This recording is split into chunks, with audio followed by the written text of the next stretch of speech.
Hello everyone, National Master Chris Peterson here. Gonna bring you another video of me playing in an hourly classical arena on LiChess. Got some pretty good feedback on my last one, so I figured I was gonna try it again. I even have some music that I can play in the background. I guess I should start that. Hopefully that's not too loud and you can still hear me. I tested the audio before I did it, but I don't know how well it's going to translate. So this time, let's see, we got an hourly classical arena. It'll be starting in about a minute here. Got some pretty good competition in this one. We have Hattie PNP 2144, only rated 1874 Blitz, so so far he's my first opponent, or he'll be my first opponent. Then we have Raul Torreski, 1752 Blitz and 2022 Classical. In my last video, I was watching through it and clicked through the games that I posted, and there were so many blunders, it was ridiculous. So I'm gonna try to not blunder so much, but I'm still gonna try to play some openings that I'm not super familiar with, just to try to get a bunch of variety in the video. So these games will be 10-minute games with no increment and no delay, so they'll be quite a bit quicker than other time controls that are possible. Yeah, so starting in 12, 10, 11, 10, 9, 9, 8, 8, 7, 7, 6, 6, 5, 5, 4, 4, 3, 3, 2, 2, 1, 1, 0, 0. Here we go. Alright, so first opponent is Hattie PNP, and I'm playing as white. Let's just start with knight f3. Knight f6. Now, there's a lot of options here because this knight f3 move is really flexible. I think I'm going to play d4. d5. So I have a lot of experience playing bishop f4, so it would be a London system. Let's try pawn to c4. We'll just try to play a queen's gambit. Alright, so here e6. What's a decent line here? Could go for the Botvinnik type system where I go like knight here and bishop here. That goes pretty crazy. I don't really know those lines too well. Let's just go towards something I'm a little bit more familiar with. I don't want to get caught off guard in something crazy. So we'll start with g3.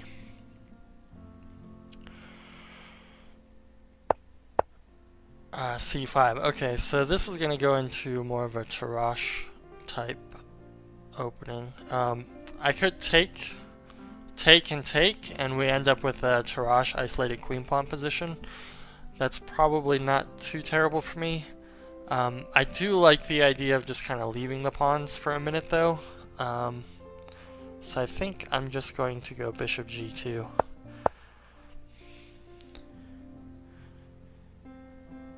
And if he takes, I just play knight takes, and I can always get my pawn back with queen a4 check and queen takes c4 if I absolutely have to. Okay, so after knight c6, he's threatening to win the pawn with like takes and takes, so I think I have to take here first.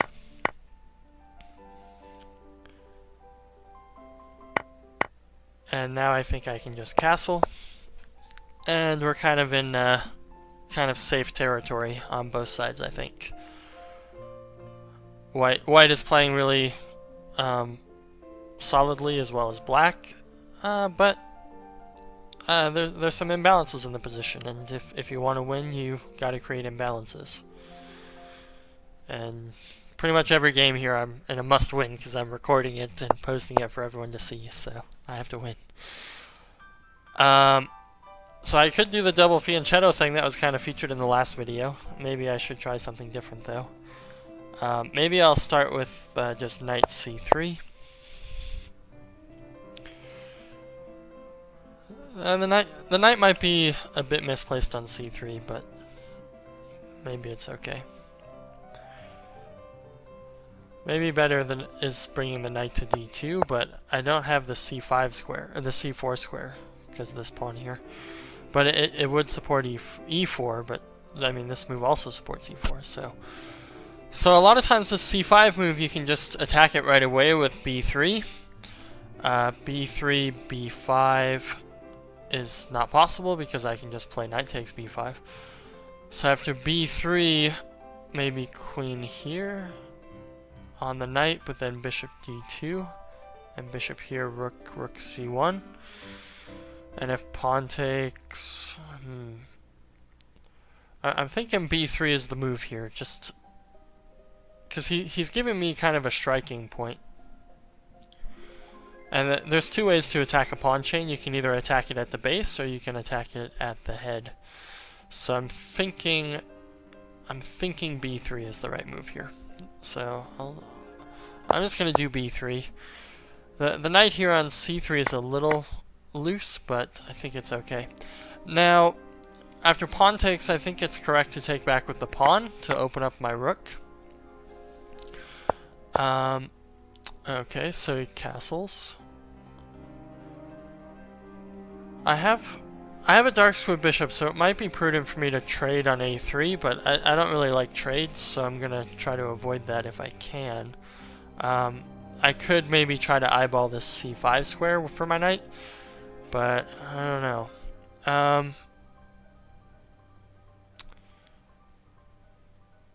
Let's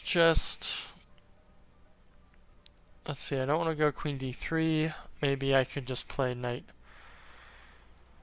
e5 is usually a pretty good move, so I'm gonna go knight e5, and I'll play pawn takes. And I have a lot of pieces that are undefended right now, especially if he takes here. I'll have 3 pieces undefended, so there may be some tactical shot, but not very likely. Alright, so that move, wasn't really thinking that move was much danger.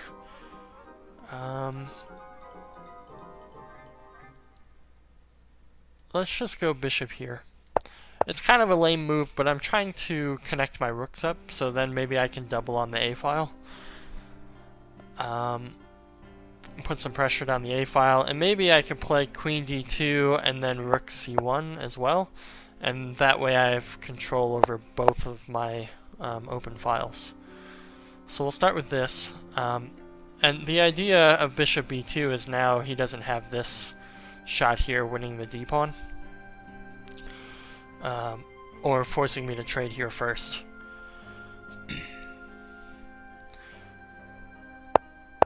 Okay, so he's put me in this pin, which means he's threatening to go knight here. I could go queen f4, I could play queen d3. Queen d3 is an interesting move. I think I'll do queen d3. It also helps support this e4 move. I just wanted to get out of the pin. If he takes, I'll have the 2 bishops, which is nice. And then I'll still be able to break with e4 later on. Maybe even f3, e4. But that could be a bit weakening on the diagonal and on the second rank. Okay, so I have to decide, do I want to play for e4 or do I want to challenge his rook? I think I want to play rook c1. Yeah, so as far as the music goes, I just have, I picked a royalty-free station on Spotify, and I just click play, shuffle, and repeat, so hopefully the music is okay. And it might play the same songs over multiple times, we'll see. But I have to go royalty-free because if you put some kind of copyrighted material in there, they'll flag it and try to shut down the account. This actually happened to me in some of my other videos that I tried to post, and part of the reason why I stopped posting videos for a while is because I was in kind of this fight with YouTube over some music that was showing up in my videos. the live action videos that I recorded picked up sound that was playing in the restaurant, and they flagged that and tried to give me a copyright strike. It was pretty disheartening. So okay, so he traded bishop for knight, which is okay for me. So I'm gonna take with the bishop so that he doesn't gain a tempo here. Okay, so I wasn't expecting that.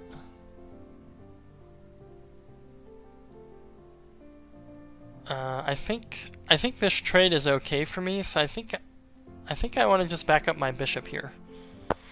So if he trades here once, that's okay, and my queen will drop back to d2 on knight b4. So, and I think this position's pretty good for me now. He's gonna have this weakness on d5 that I can attack with my rooks on the d file, and the pawn can't go forward too far. He could push it up one right now, possibly. In fact, maybe knight here I go queen d1 just to keep an eye on the b3 pawn. But I don't know if all that is necessary quite yet.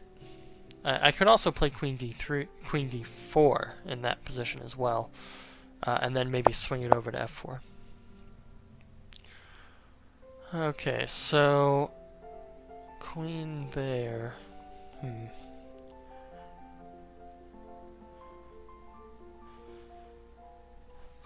So he wants to play pawn here and win my b pawn. But I don't know if that's all that great for him. I can't play f4.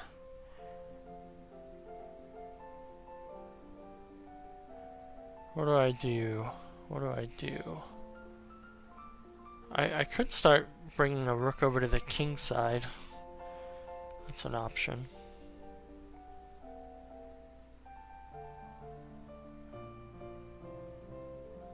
If I go here, he can take here.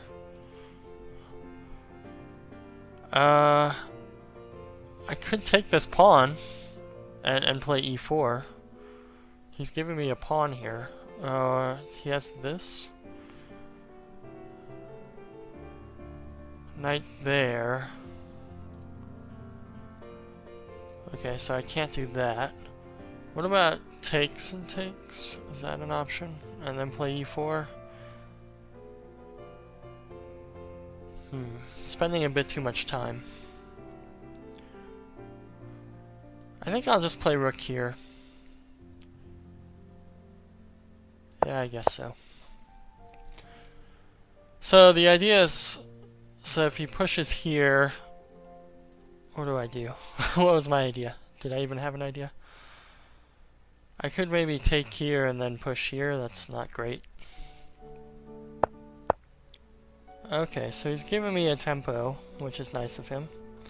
Maybe I'll start with this. This is what I like to call a tweak move. So I just tweak him a little bit. Okay, and now I could play here. Maybe I'll just defend my pawn for now. Because now my bishop can reroute somewhere, like maybe here. And my queen might be able to come in over here. So I have some pressure on the dark squares around his king. The attack is kind of a long ways off though, so it may not happen at all.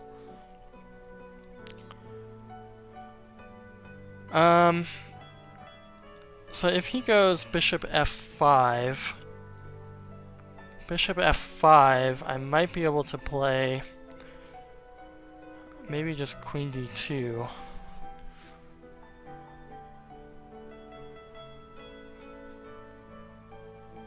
Bishop f5, queen d2. He wants to trade queens. I don't want to trade queens.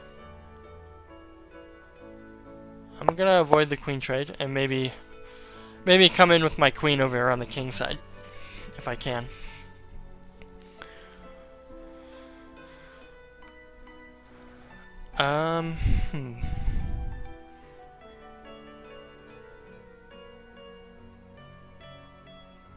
The bishop's gonna do a beautiful check over there if I ever get the chance. Expect to move like h5 now.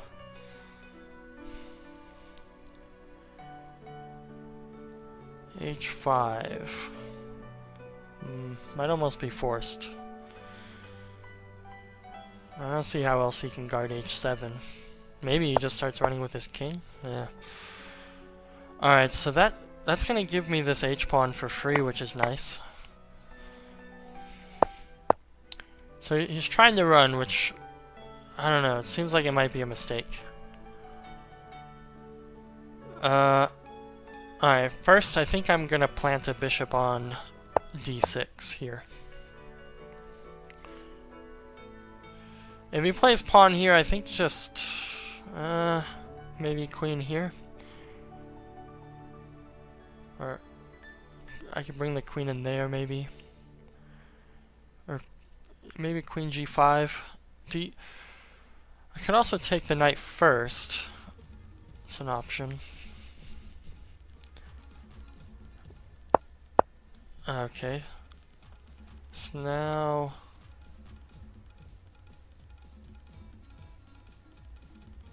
Alright, let's... It's not making it easy to break through.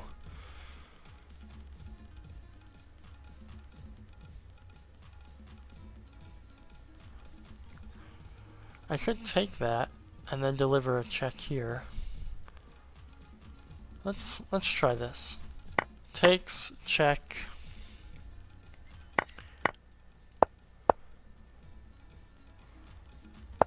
If king there, I think I could take this pawn. I think I'll take here.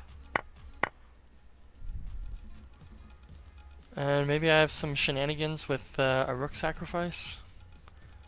And this rook check. Alright, so he's like in full retreat mode here. I think I'm going to take here, which puts pressure on the bishop. And now this is opened up, this bishop is hanging. Everything's kind of collapsing for him, which is kind of nice.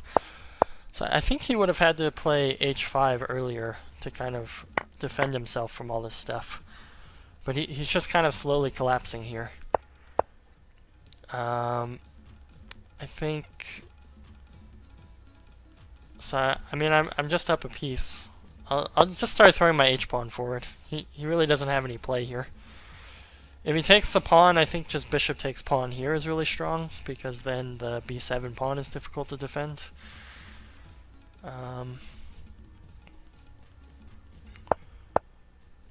Alright. So I think just queen here, threatening a couple of stuff. And maybe threatening...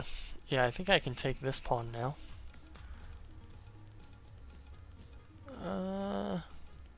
Yeah, I think I can get away with that. So if he comes here, I can play bishop takes rook, and I'm on his queen. Potentially. Maybe it's not as great as I was hoping. But I can also just play... Oh no, I can't play queen there. Maybe I blundered.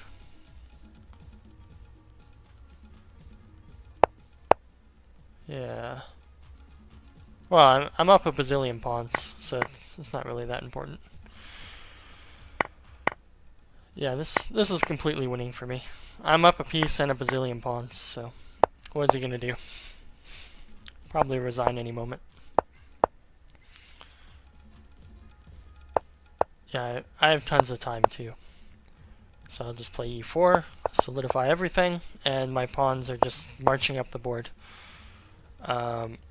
I'll just play king here, no counterplay. Just play king here. Deliver a check.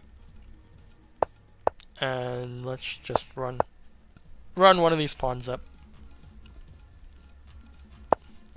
He's really far behind. He's got no chance here. He should have resigned a long time ago. Some people, they just can't get over losing, I guess. So they just give up. He's gonna go for some stalemate tricks, I guess, so we have to be a little bit careful. Okay, so he resigned, so let's go back to the tournament. Yeah, I think the issue there is he had to play h5. Just giving me the h7 pawn was definitely no good. He was kind of banking on my low time, but I'm a pretty good blitz player most of the time, so... Yeah, a bit unfortunate for him, but yeah, we'll just go into the tournament. Go to the next game. So here we're playing... I don't know how to pronounce that. Let's try d4. Chrétien Cathal, I guess. Chrétien Cathal. He's 1878 classical and provisional 1508 blitz, and he's from Italy. Okay. Let's see. Is he gonna move? He only has like 25 seconds to make a move, I think. I know, otherwise he'll forfeit. So, okay, so he forfeits. I guess I didn't have to do anything. And I broke 2200 classical, hooray. Alright, let's see. Who's gonna be my next opponent?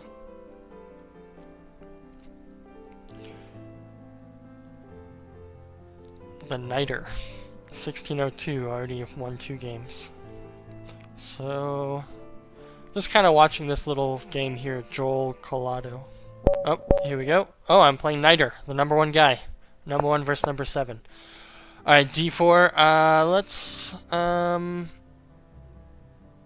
Let's do knight f6. Let's see what he's got for me. What's his rating? 1602, 1512 blitz. Alright, g6.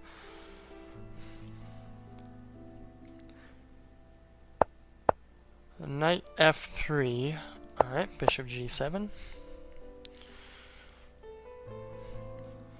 Thinking if he goes knight c3, I'll just transpose into a Gruenfeld with d5. E3, I think I'll just castle. And still, if he plays knight c3, I'll play d5. So he's really holding back on playing any committal type moves. I think I'm just gonna play b6 and double fianchetto. I seem to love double fianchettoing. It's pretty handy. So now I'm thinking maybe I can play c5 and then... Oh, okay, so... He played d5 himself, so... That's interesting. Let's just attack it right away with this move e6. Okay, so he took. I think prudently I'm going to take back with the e-pawn, so that way I can have this f-file. Oh, terrible. I can have this f-file. And now I think maybe d5 is good. Just trying to strike in the center, stake a claim. He seems to be in a mood for trading, so I'll oblige him. Take back with the e-pawn. And now I think I just have some pretty simple development. Moves like this, queen e7, bring the rook over, maybe to the d-file. Oh, whoa. That was an accident. I did not mean to pre-move queen d6. But it's not a terrible move. So I'm in this pin. Let's see. I have 3 on 3, so it's... I think I should just sidestep. Although he's going to put me in a pin on the d-file here. So... I think I'll just sidestep, and I can always protect with c6. So a bit of a mouse slip there. Oh, yeah. Didn't realize he was doing that too. Alright. So he's won a piece. Oh, and he's gonna win that too. Alright. Yeah, it's because I mouse slipped this queen d6. It had me all messed up. I'll take with the rook.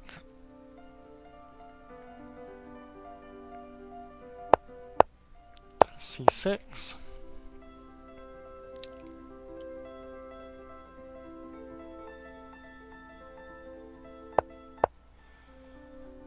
I think I'm gonna play c5. I know he just like did this, but I feel like I gained a tempo, especially if he comes back. Alright, so here I think I want to go all the way back. So my bishop's covering the knight coming in. If he goes here, maybe queen f5 or even queen g5. I'm kind of looking to play pawn to d4. I think I'll do that now. I'm just trying to gain a bunch of space so I can push his pieces back. And my advantage here is that my pieces are on a little bit better squares than his. So there, I think I'm just going to keep developing. I don't think he's threatening anything. So I just have like a bit of a space advantage, that's all. So as long as I can nurse that, I'll be doing okay. So I'm thinking queen g5, which kind of threatens rook takes and queen takes bishop. And my idea is maybe I want to provoke him to play this move. But he is looking to come in here with this bishop. So maybe first I play here. I could also play knight here, takes, bishop here. Maybe queen here.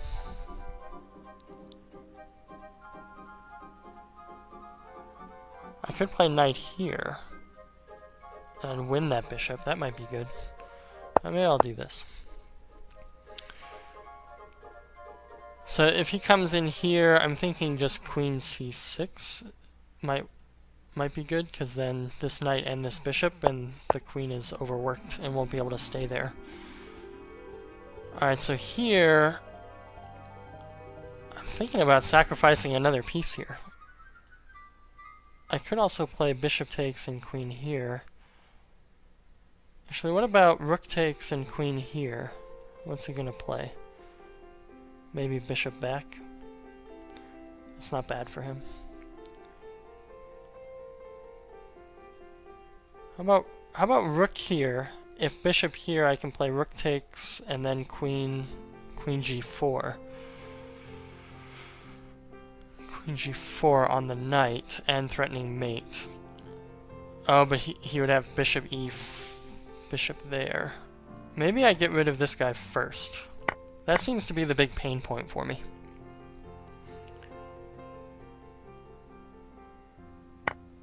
Alright, so now maybe I can take this. Yeah, what's he gonna do on this now? And now queen here. Or even queen here might be good too. On the bishop and this pawn.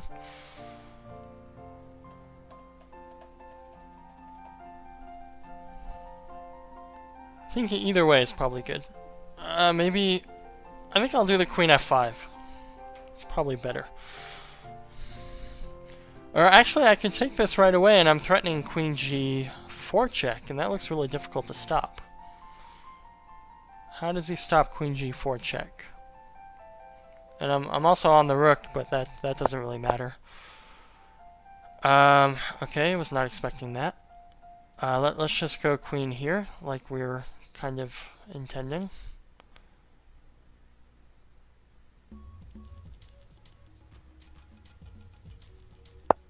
Okay. Now the rook's not hanging, so we've got our piece back. He could bring the knight in here, but I think maybe just a simple move like bishop there is okay. I could also just take this bishop. Or maybe throw in a rook move. Okay, so this has to be winning, right? I'm just winning his queen, because I have the mate threat. And I don't think there was a tricky checkmate with the rook and the bishop lined up. So that's mate there. Yeah, that was terrible. I like mouse slipped this queen d6 pre-move, and because I'm not too used to drawing the arrows, so I mouse slipped the queen d6 move. And then I was kind of flustered and hung the piece there. Alright, e4. What's a line we haven't played yet? We haven't played a Scandinavian yet, so let's try that. d5, pawn takes. We'll go knight f6.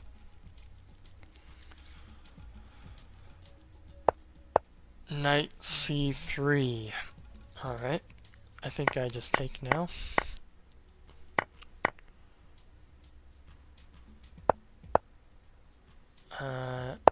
Fianchetto again. It's always good. Bishop g7. So I don't know. This is probably a real line in the Scandinavian, but my knowledge of theory is like as low as it can possibly get. I pretty much know the names of openings, and that's about it.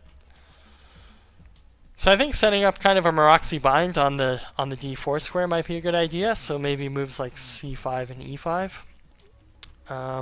I don't really understand what he's trying to do with this move. Maybe he wants to play bishop a3, but I think then just rook e8 and e5 is okay. But if I play c5, he can't do that anyway. So maybe he's trying to come here with the bishop. Is that something that's concerning? So if he goes bishop c4, my queen can probably just sit on d6 pretty comfortably. So I think I'll just play c5. So I expect bishop c4. I don't really think bishop c4 does much, but you know, it is what it is. Now I'll go queen d6. And he could play d4 now, and it's probably his last chance here, because I'm going to be playing e5 next. Yeah, so I think e5 now, and I have a pretty good clamp on this d4 square, and he's going to have this awkward pawn, this awkward d-pawn the rest of the game. So bishop b2, I just go knight c6, and you know, maybe I can even challenge his light square bishop and sink my queen into that juicy square on d3. So the plan now is he's got a weakness on the d file, so I'm just gonna line up all my pieces on the d file, and that'll be our long-term plan. Some kind of shorter-term plans might be expanding on the queen side, or maybe force him to play a move like a4. Not sure if that grants us any benefit, but it does seem to loosen his queen side up a little bit. He's putting more pressure on e5, but it's thoroughly defended. So let's kind of pseudo-threaten this pawn b5 move. We could double Fianchetto. That's definitely an option. We could also offer a trade of bishops, although I like my light square bishop. It has a lot of potential here. So I think I'm just gonna play b6 and go bishop b7, and here we go with another double Fianchetto. But what can I say? I'm a creature of habit. So b4 is pretty thoroughly stopped as well, because I can just take with the knight, support everything with a5. But it would allow him to open up the d4 move. I'm not really concerned about that. So I'm just going to go bishop b7. Alright, here he wants to put the knight on e4, and I don't have a decent way to stop that. However, I could challenge his bishop with knight a5. And then my queen has a pretty safe home on e7. So I think I'll start with this. Yeah. So knight e4. If he takes on f7, that's totally fine. He can give me 2 pieces for a rook all day long. I don't mind. Alright, so now I can play f5. Is f5 something I want to do? I think it is, because so this e4 square is kind of a focal point for all of his pieces. The knight wants to go there, the bishop wants to go there, the queen and the rook are all lined up there. So if I play f5, it takes away his control over e4, and it really cramps his position quite a bit. So let's start with f5. If he checks here, I think I just take once and play bishop d5. It's probably okay. This move, I think I just take once and then play knight c6, and my knight's coming into d5 now. Okay, so here I think I'll just play king here. This check. This is just an exchange sacrifice. His position is pretty bad right now, so even though he's won an exchange, he still has a lot of problems he has to solve. For example, his queen is on a bad square, kind of threatening to win my exchange back almost immediately with knight here.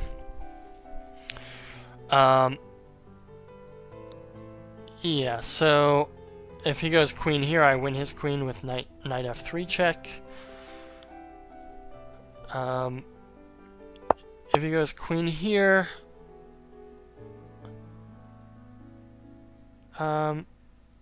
his bishop is a bit low on squares, but I don't see how I can trap it.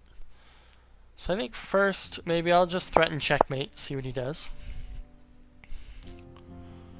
Probably f3. There's probably no other ways to stop that.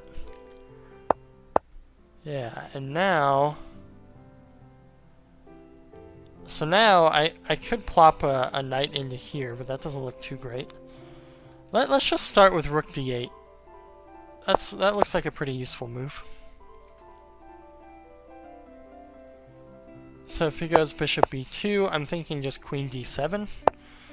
Because I'm on his bishop, and if he takes here first, then I can take with check. And I'm at least winning that pawn. There's probably more to that story. This bishop here is hanging, so it probably has to retreat. It went all the way back. I could try to break this down some. That doesn't look too bad. Let's try. I don't want him to have any time to consolidate, so I'm gonna start threatening stuff right away.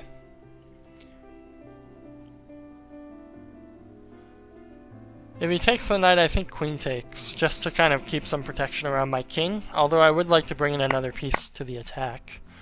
Yeah, so let's start with queen takes, and now I think pawn takes pawn is really strong. He has to take with the pawn, and now maybe a simple move like queen here, threatening this pawn. So he'll have to defend that somehow, and then this bishop comes in here. His king, I'm like threatening to come in here. I'm threatening all kinds of nasty stuff. So even though he won an exchange, his position really did not support winning that exchange. Actually, rook takes pawn probably just wins immediately. But I like the idea of playing this first.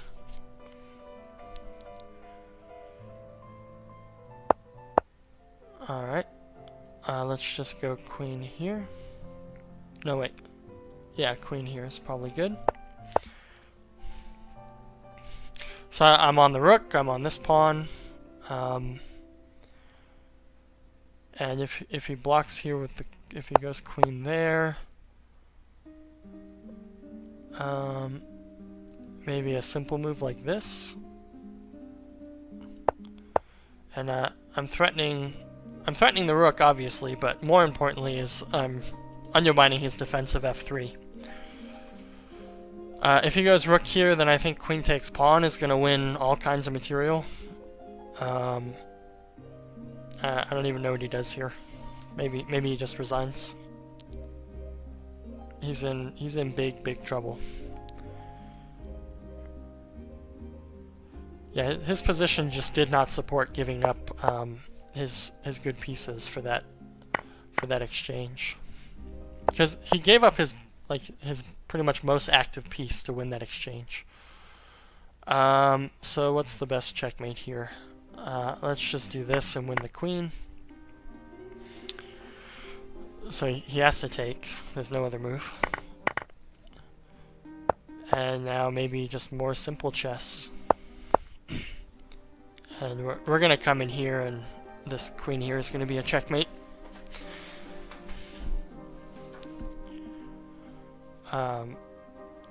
Alternately, this rook check here is pretty strong. So if he comes here, for example.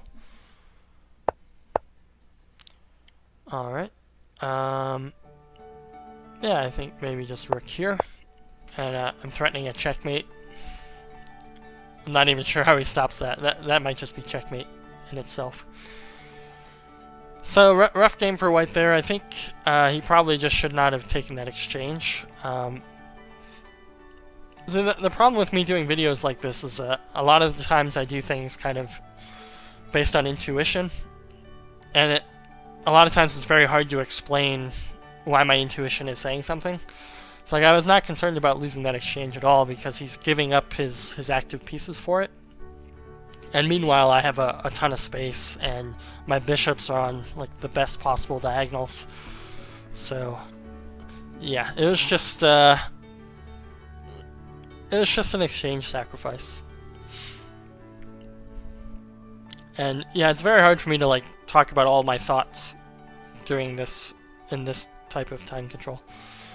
But that exchange sacrifice was kind of like, I didn't really like see it coming consciously, but I kind of subconsciously understood that it was going to be really bad for him. I don't know if that makes any sense. But you could tell I was really not worried about his knight over here on g5 too much, so... Okay, so he resigns, so let's go back to the tournament. Oh, nice, I'm in second place now, right behind tournament prac, whatever that is, maybe tournament practice. He's 2026 Blitz, so nothing to sneeze at. 2149 Classical. May or may not have to play him. That was weird. He like hung an exchange there. Hung a rook. He hung a rook and the guy didn't take it. So if you go back a move, he could have, instead of c3, he could have played b4 and won a rook. Anyway. So just waiting for the next game. Who am I going to play? I have no idea. Let's see. I'll probably be black again. But, okay, so I'm playing white. Playing against Junior Chicken. What didn't I play yet? 1747. Let's try something crazy. Let's play a Grob. G4, why not? Alright, Bishop G2. So, d5, e5, I think maybe the best move here is to just play h3. I think that's fine. I'll just play h3. Right, and now c4. And here I go, fianchettoing my pieces again. Oh, I think you can do like different colors too. Yeah. Anyway. Alright. I think... Bishop e6, huh? I think maybe queen a4 might be best.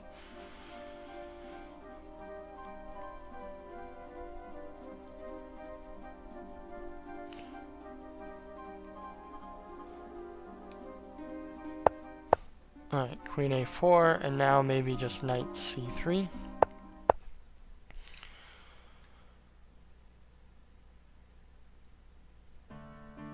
So I'm just putting pressure on the d-pawn. If he takes on c4, I could take on c6, and he'll have triple pawns, which would be pretty good for me, I think. If he pushes d4, I think knight e4 is fine. And I'm just going to continue developing with like knight f3, maybe d3, bring the bishop out somewhere, and decide which side I want to castle on. Okay, so he took on c4. Now I think I want to take here. And if queen takes, I'll trade and play knight f3. If he does that, I'll just play knight f3. And I have to figure out how to get my dark squid bishop out of there. But currently I'm putting pressure on e5, so he has to deal with that.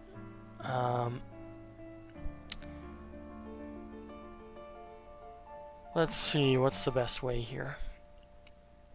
I don't want to castle, that looks a bit too loose.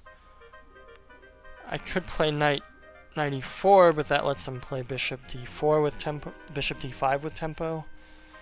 I think maybe pawn here is okay.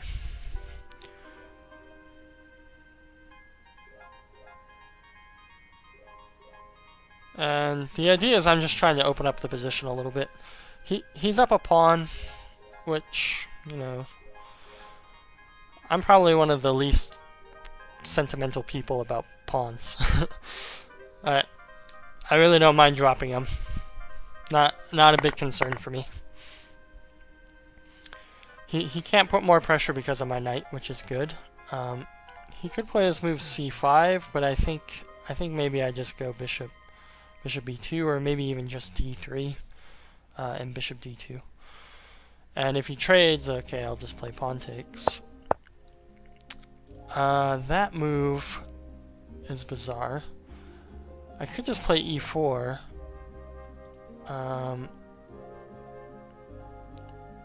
I could move the knight here.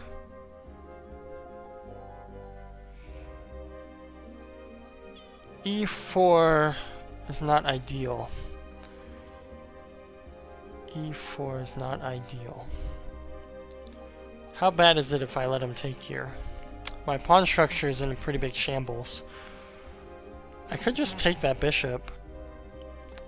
I could take the bishop, but then my queen, I would pretty much be forced to trade queens there.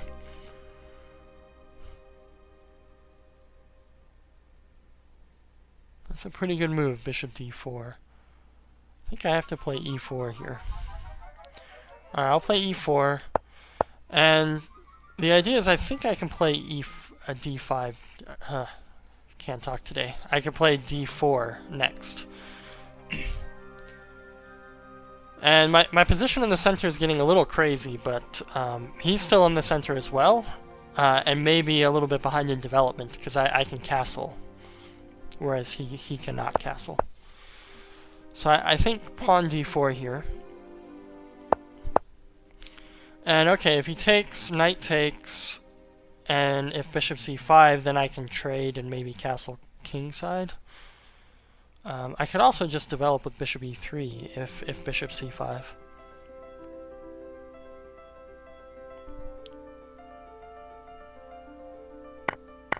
Alright, knight here. I could plant the knight on f5 as well, although it's an easy kick out with f6 or g6. So I'm thinking bishop e3 if bishop c5.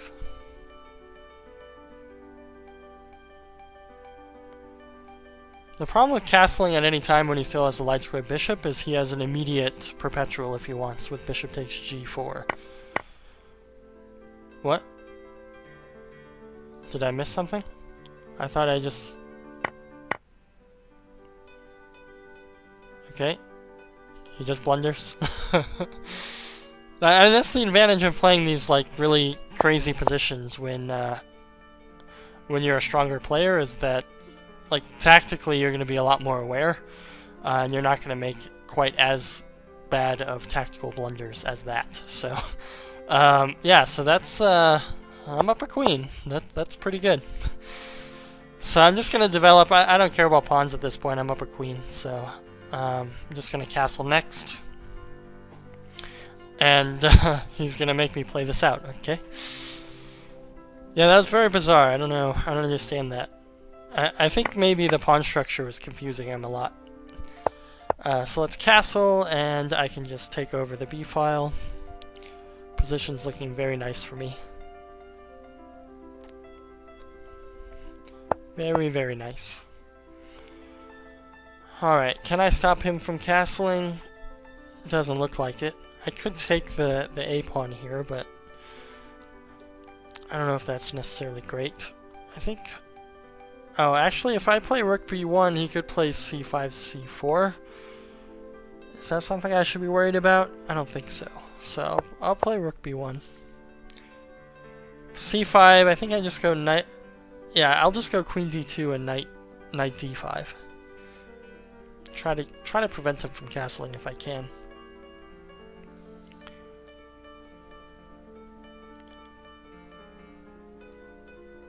I could also just go up a piece with queen takes bishop and rook takes Yeah, queen takes d6 and rook takes b3, but I don't think he'll allow that. Alright, so here... Let's just put a knight on c5. I think a knight on c5 is going to ruin his day quite a bit.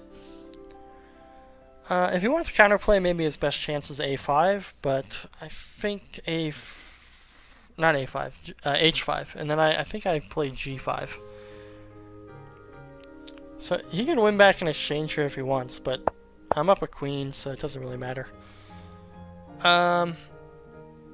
Let's just stop that idea with f4.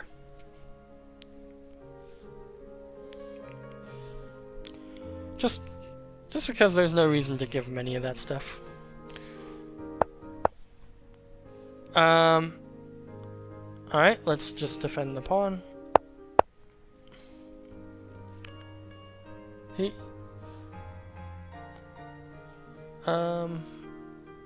Yeah, I don't really know. So one of my weaknesses in over-the-board chess is when I get a winning position, I tend to be kind of lazy about it. I kind of stop trying, and then that allows my opponent, who's trying hard to get back in the game, So it's something I need to work on. So maybe I should just keep trying to play the most accurate moves possible, just as practice for my over-the-board play. Because, I mean, a lot of the times over the board I just get completely winning positions, and then I just kind of lazily flop around, and then they end up getting some trick to get back into the game. So I'd like to avoid that if possible. So just continue with knight c5. Threatening right now queen c3, which is going to win the a-pawn, or at least force him to take the knight on c5.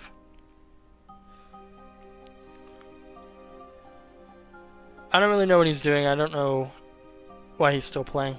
I wish my opponents wouldn't hang their queen. This guy hung the queen. What did the previous guy do? He hung something, the previous guy. Okay, so the plan was just to go queen c3.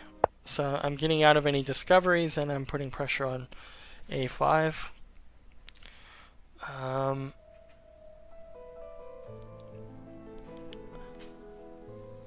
Let's see, what is he going to do? H5 now is just kind of futile. I mean, just about every move is futile in this position. Could do something like that, take the bishop that way. If I get rid of his dark square bishop, he has like 0 counterplay. So if I get rid of the a-pawn and the dark square bishop, he's got almost nothing to work with. So let's take the a-pawn first. I don't expect him to trade, but there's no harm in pre-moving it, so just pre-move. When you're down material, you want to avoid trades, so he should probably just play rook b8, rook a b8. I might have a move like e5, which will absolutely force him to take my knight.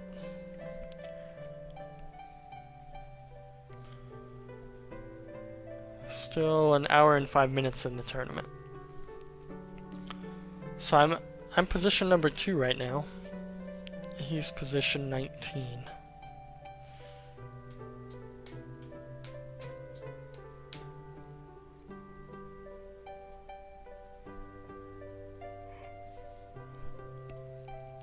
The one problem with playing e5 is that it gives him the d5 square, so I'll probably keep that move in the bank for as long as possible. So he's allowing a trade here. I think I want to play knight here and take this bishop, but I don't really want to give up the c5 square. The check doesn't do anything. I could come into e6. That's a possibility.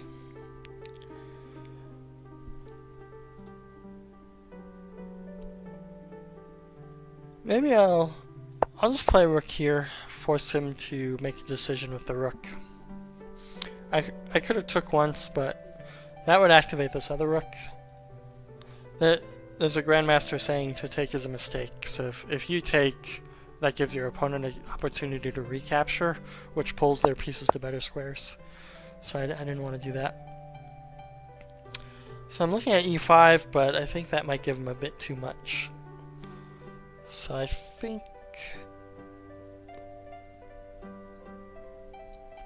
the check doesn't do anything. Maybe I just start pushing these pawns up.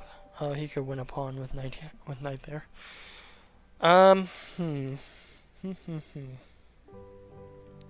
Maybe I should have traded rooks.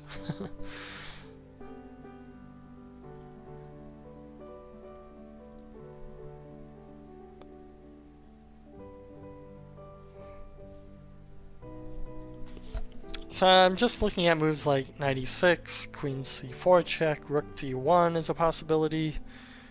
Yeah, I could just shift over to the d file.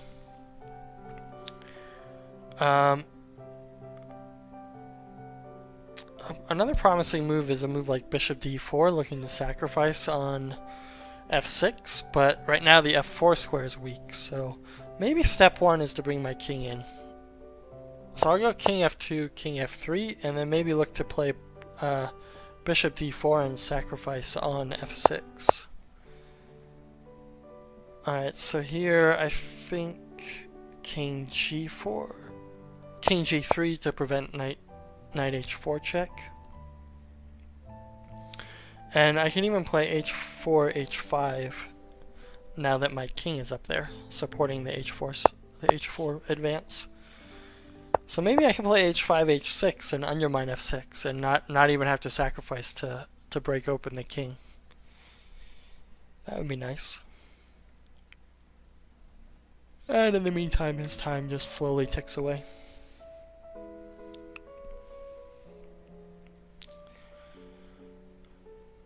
What is he going to do?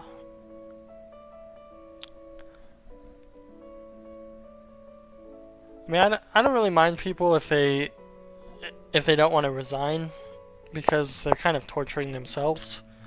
But on the other hand, it is kind of annoying because we're playing in a tournament where like time is of the essence. So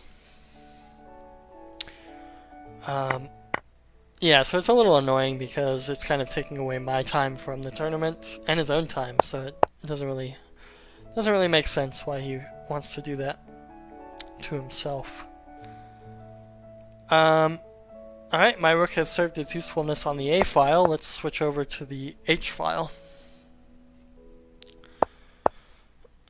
Alright, so I'm thinking I could just sacrifice here. But I don't think there's any reason for that. Maybe I'll just play king f1, king f3. Because his knight is a bit unstable on that square anyway, so I think maybe rerouting the knight somewhere. I don't see a super decent square. Actually, I could reroute the bishop. That's not a bad idea. Since I have a lot of pressure down this diagonal, if I just put the bishop here, he's going to be in trouble.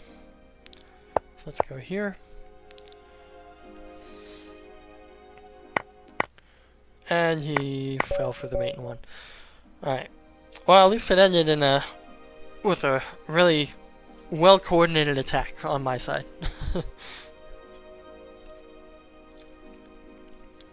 Alright. So I'm in third place now, mostly because I'm not really berserking.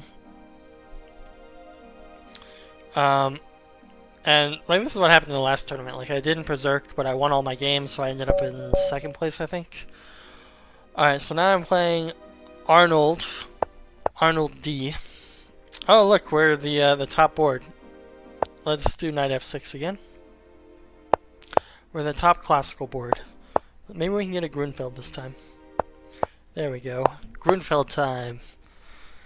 Gonna play homage to Peter Svidler and Maxime Vachier-Lagrave, who got kicked out of the World Cup. Alright, so bishop, this early bishop g5 move, I don't really know any theory for this. Probably knight e4 is correct, but also c6 is probably the safest. But let's go knight e4. It seems more interesting.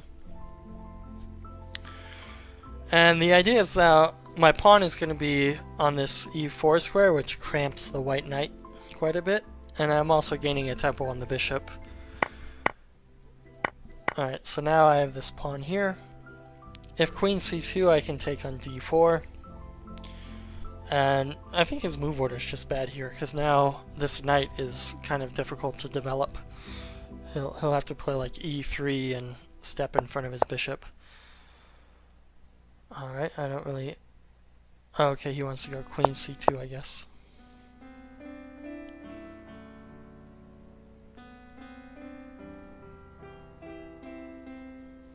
Yeah, I think I'm fine here. Queen c2. Could just play c6. I could just castle. It's probably good. Bishop here is probably fine. h6 is a move.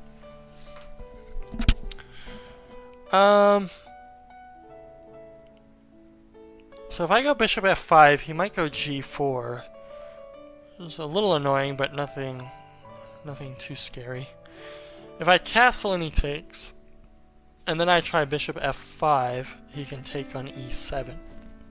But I get b2 at the end.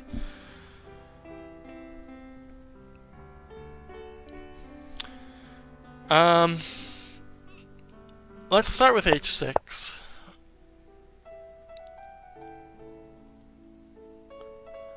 I could play c6. That's not a bad idea.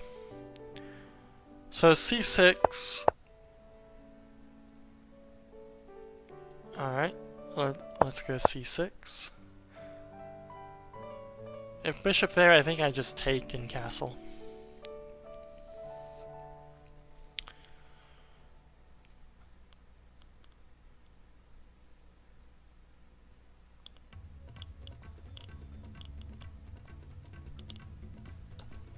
Yeah.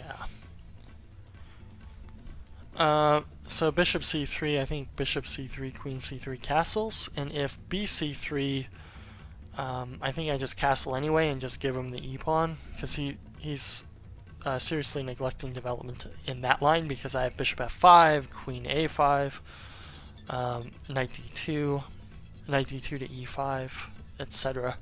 And I don't think I can be worse there, even though I'm down a pawn. I could even... I don't have to, but even queen b6, threatening queen b2 might be an option instead of bishop f5. So, yeah, I'm pretty sure... I'm pretty sure if he goes bishop c3 and then bc3, I'm doing well. I mean, I can even throw in pawn takes d5, so there's no way I'm losing material there if I don't want to.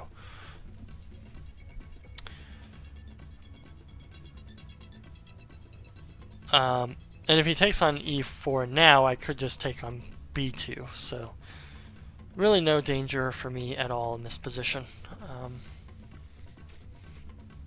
Maybe I can even throw in pawn takes d5.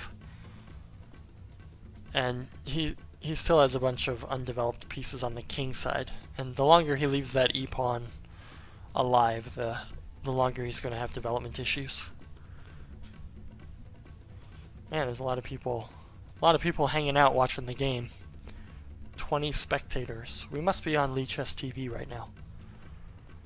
LiChess has a bunch of cool features, like you can, if you go to the watch tab and go to LiChess TV, it'll show you the top boards being played for different time control ranges, so you can see the top bullet, top blitz, top classical. And I'm guessing that's what's happening right now, is we're the top classical game. Mostly just due to my rating, I think. Okay, so he took on e4. If I take on b2, it prevents him from challenging my bishop, but it does allow him to gain a tempo here, which I think is okay. I think I'll do this.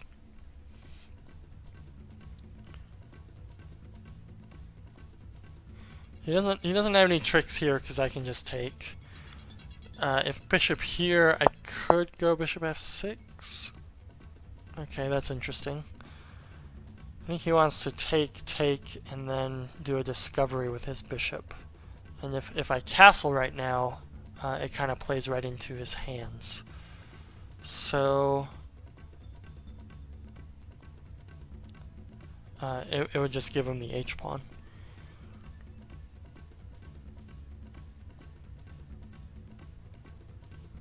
Although I have a bishop check there. Let's take here first.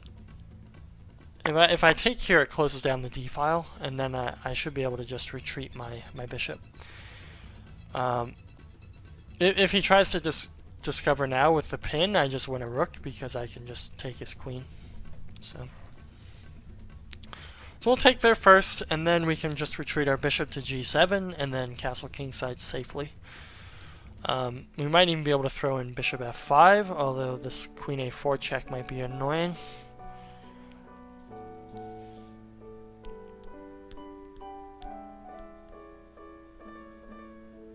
Bishop c3 doesn't quite work. Bishop c3 was interesting because if I take his queen, he can take my queen with check and then take the rook. But then my bishop could recapture. But even better than that is I could just take his bishop right away and just be up a bishop and a rook at the end of it all. Alright, so that was expected. Now, I don't want to give him queen a4 check for nothing, so I'm just going to retreat my queen. And I'll just castle kingside next move. Slightly depending what he does. If he plays queen h4, I might take the d5 pawn. But that looks like it could be poison. Alright, so let's castle safely. And if he plays e3...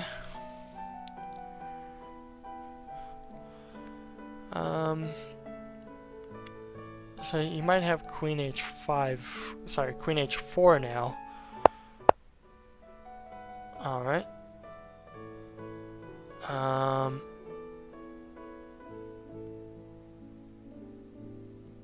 Alright, let's just go rook e8. Keep defense of the pawn. Not a very pretty move, but it is what it is. So I can play bishop f5, queen b6 is an option, knight d7. He's got this advanced pawn on d5, which is going to be a bit of a problem for me, but I think I'll be okay, especially if I can get bishop f5 in. Alright, let's go bishop f5. Just putting a little bit of pressure on him. Ask him where his queen wants to go. So he goes to c4, which blocks in his own bishop. And he's kind of threatening pawn to e4 now as well. I think I just want to keep developing. And I think knight b6, or rook c8 first and knight b6. If he plays e4, I think just rook c8. And I can always go bishop g4, so I'm not losing any material. Alright, so let's start with rook c8. He has to be careful where he puts his queen because I have bishop b2. So if queen here, I think maybe just knight here. Or actually I could come in with the rook.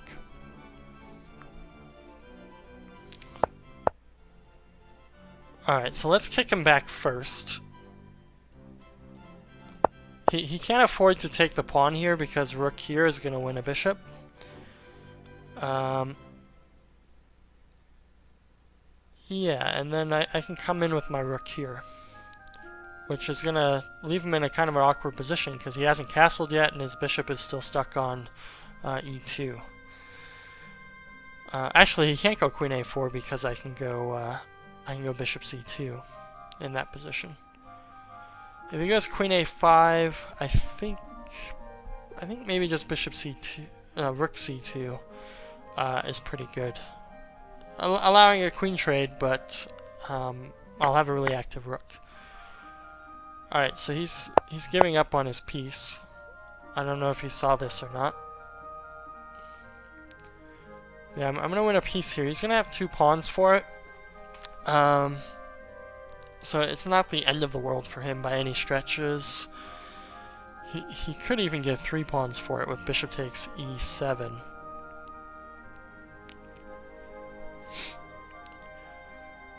But bishop takes e7, he'll lose his right to castle after bishop c3 check, followed by rook b2. Alright, so let's take here. And I expect castles now. If he doesn't castle, he's in a lot of trouble, because I'll check and play rook b2. Alright, so now I have to figure out the best way to go about this. Alright, step 1. Let's offer a queen trade. If he trades, the ending is probably a fairly straightforward win for me, because all I have to do is win this pawn, and he should be out of counterplay. And his queen doesn't really have a lot of squares, because I'm threatening this a2 pawn. In fact, I think this is his only square, c6. Oh. He pushed the d pawn. Alright. I think I'll take... because this opens up my rook, which is nice.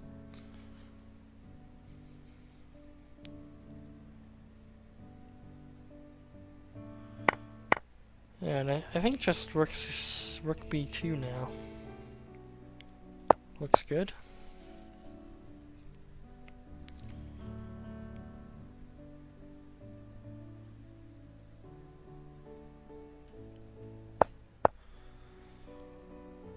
So there... I was thinking just knight here. But I could trade queens first.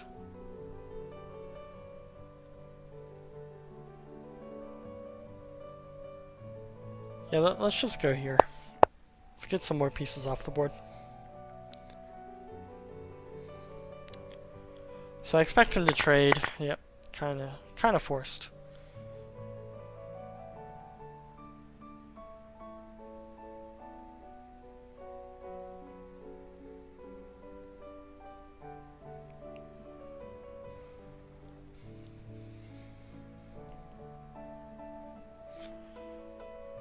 So I'm on his rook. Where is he gonna go? I might start having some tactical shots on the on his king. Maybe I don't trade queens. Oh, I was gonna play queen here, but he stopped that.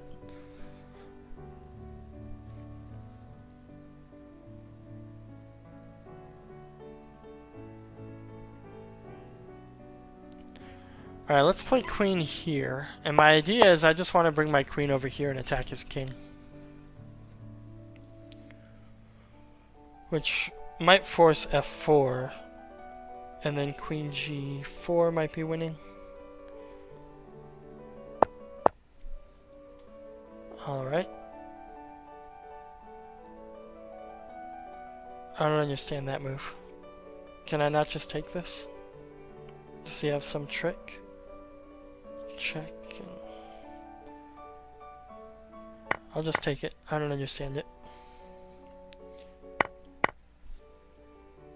I don't understand this idea.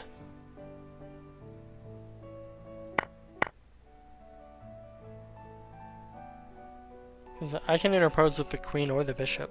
So this check doesn't work. This check doesn't do anything. I can just block. I'm on his rook as well. I could just take that. He's just completely collapsing here. I think my king finds a nice home on g7. Or even g8, depending where he checks. So he might just resign any moment here. Yep, there we go. Alright, back to the tournament. Still in 3rd place. Got 40 minutes left, so...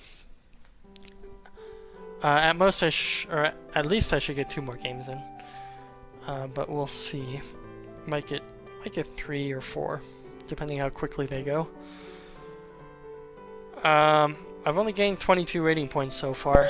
A testament to who I've played. Oh, tournament practice. Alright, we're gonna play tournament practice. Let's try e4. e4, c5, knight f3, d6, d4, takes, knight f6, knight c3, a6. Ooh, dragon. Okay. Okay, so the dragon variation, there's a lot of ways to play against it. Someone played against me a really tough line that I had. So I played in the World Open. Was it the World Open? Yeah, I played in the World Open where I played this like 2400, maybe close to 2500 USCF player who played this Fianchetto variation and had a lot of success with it against me. So I think I'll give this a try.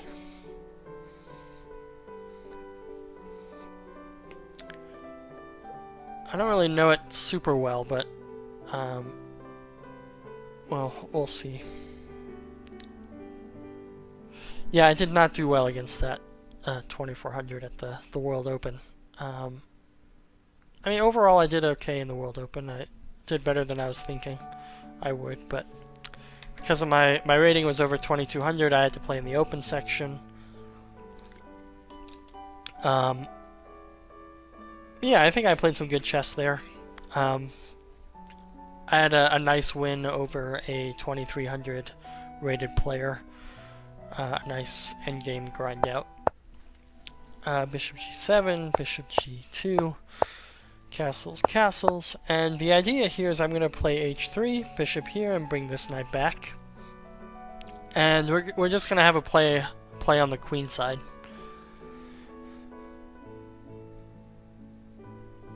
Now, I looked it up afterwards, and a bunch of players, a bunch of strong grandmasters have had to face this in the past.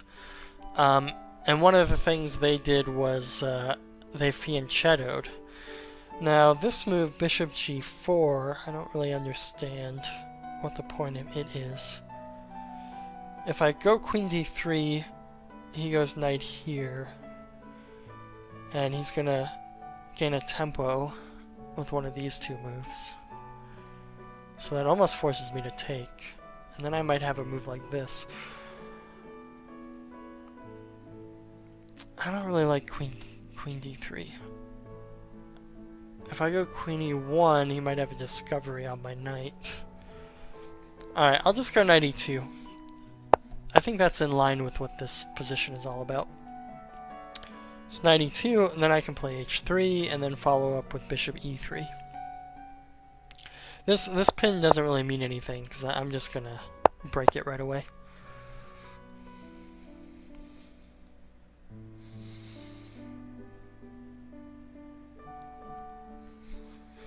And I would expect him to retreat, maybe play queen c8, which will force king h2.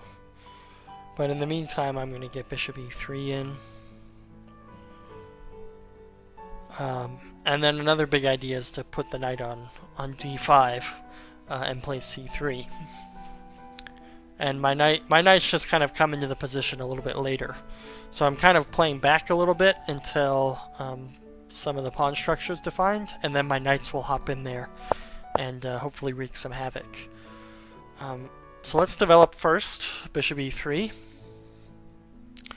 If he threatens to come into c4, I think pawn to b3 is okay, just to take away the c4 square, and my knight's going to hop into d4, and I'm going to follow it up with pawn to c4. And as long as I'm a little weary about what's happening on this diagonal, I should be in a relatively okay position. And I can always blunt the diagonal with bishop to d4 as well. Alright, so step 1. Play pawn here. Knight here. And takes, I expect. Because he's going to think he's going to have some tactic on this diagonal, I think. But there really shouldn't be anything there. Oh, I like this song. I just had an annoying pop-up.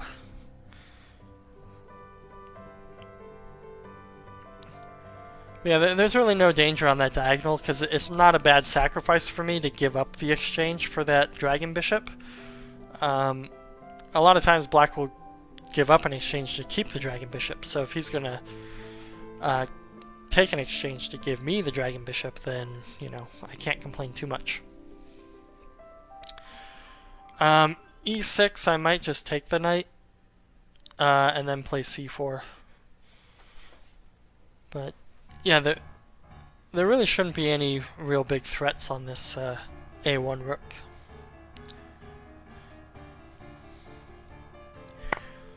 Oh, and I even have pressure on the A pawn, which is nice. And now he's got this kind of backwards E pawn, which I might be able to put pressure on.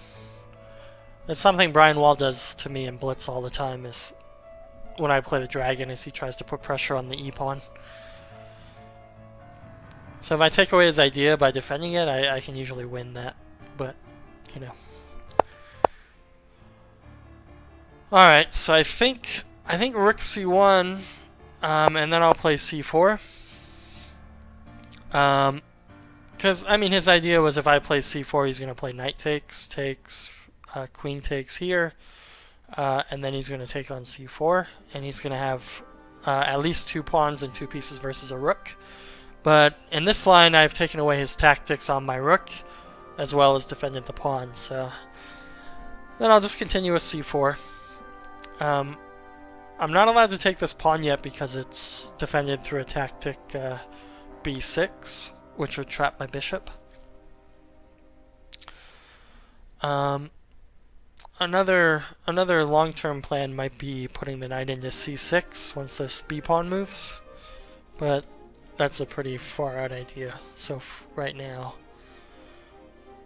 yeah, I think he's kind of finding his pieces a bit awkward, and in fact, I might be threatening to win his knight, which has no squares at the moment. Alright, so he plays bishop there. I guess the idea is if I play C4, he's going to back up here. Okay, he's going to back up there so his knight has that square.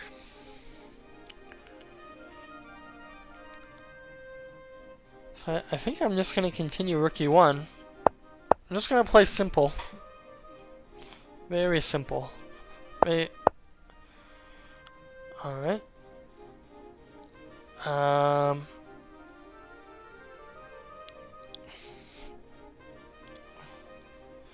I don't want to offer a queen trade to defend that pawn, so I think I'm just going to defend it with rook C2. Oh, but then he might have knight D3. If rook C2, knight D3 is kind of annoying.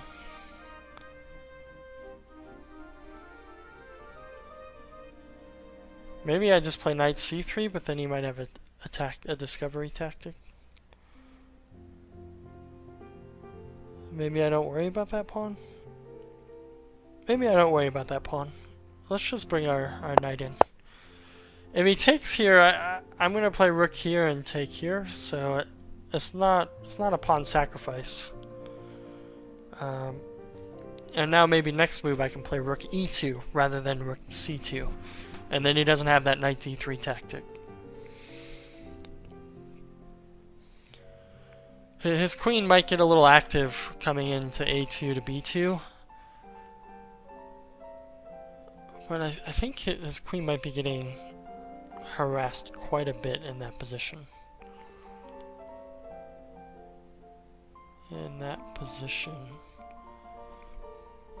So queen A2, rook A1, queen B2, rook E2, queen C3. Oh, okay. So now I can just go rook E2, I think. Keep everything nice and defended. I think queen A2 might have been a better try for him. Although I can always go rook takes A7. But at least his pieces are in fairly active posts. Okay, so B4. I think I want to play f4. So I think I want to play f4, and then I'm going to win a pawn here on e7. So let's start with f4.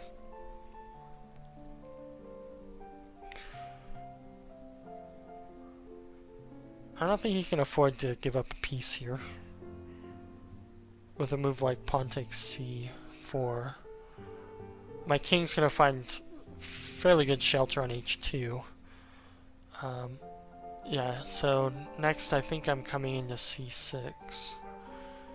So he could take, and then after takes back, maybe knight c6, bishop takes, pawn takes. Okay, so knight here.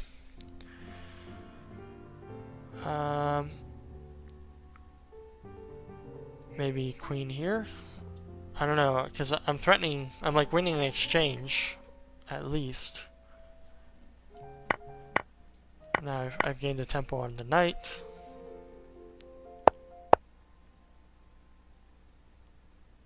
Wonder if I can play pawn here. It's interesting. Oh, I could just take here and push the pawn, and I'm making a queen. Or at least winning the knight as well. Alright, so that was pretty easy. Let's go here. Oh, he's giving me 2 queens. That's nice. It's been a while since I've had 2 queens on the board. What's he gonna do now? Okay, resign. That was pretty nice. Glad I spotted that maneuver. Okay, so now we're in second place, right behind BB12. What happened to BB9 through 11? I don't know. Okay, so that was a nice win. Oh, okay, we're playing BB12. Ooh, and he's berserking me. Let's play something a little offbeat. Let's play knight c6, just for the heck of it. e5 takes. Alright, I'll just take back. Pawn. Oh, knight f3. I could just take on f3, but I don't really like trading, so I'm just going to retreat back to g5. g6. I don't know why I keep saying the squares wrong.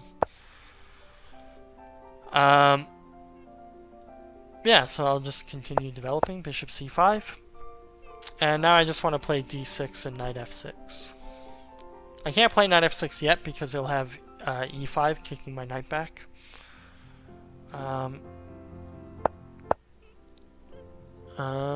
Okay.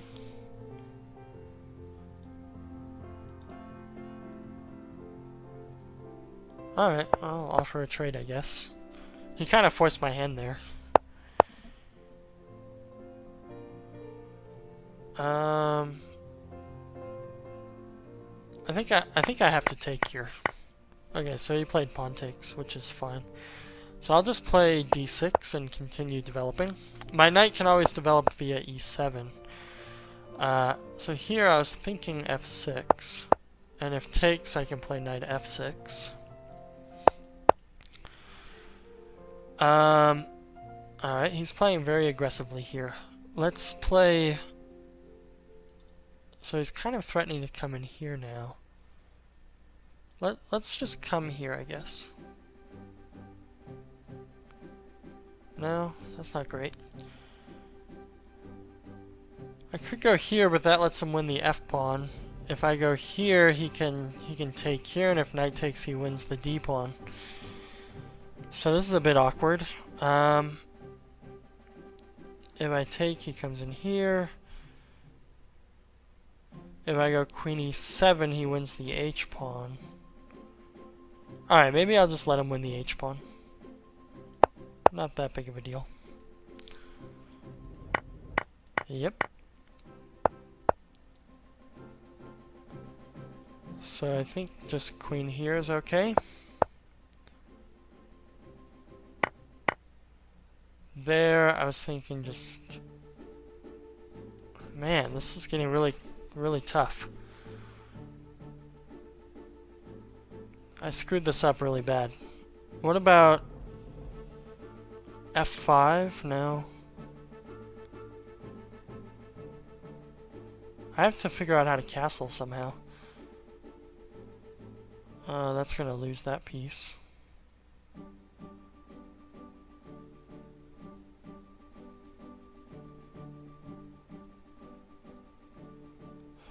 I don't know, I screwed this up really bad. Really, really bad.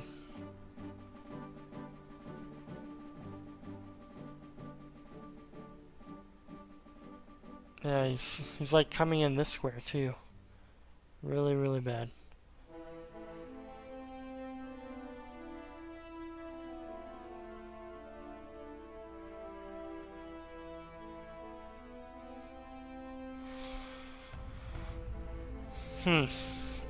Alright, I might just have to give up my queen here. I don't see any good options. How did this get so bad so fast?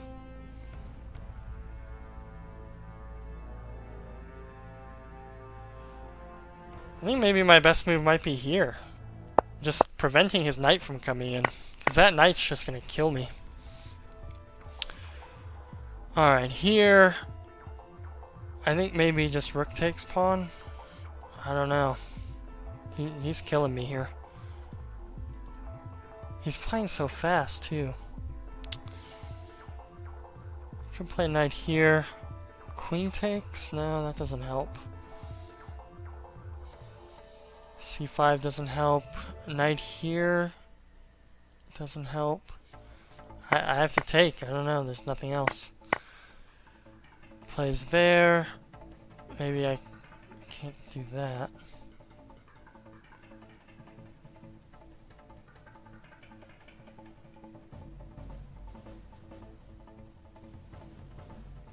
I don't know.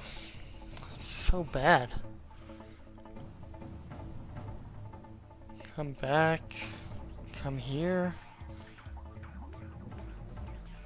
Bishop here. He goes knight here. And all my stuff hangs at the end. The rook is hanging. The knight's coming in here.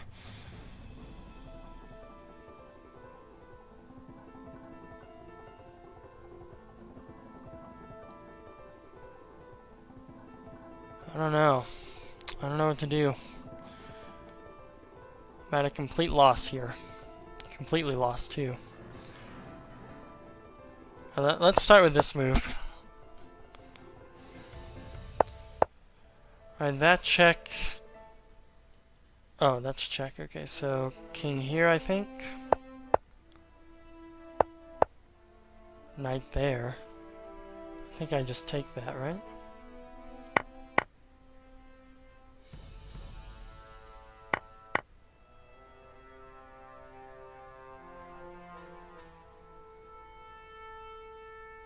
It's just checkmate. It's just checkmate.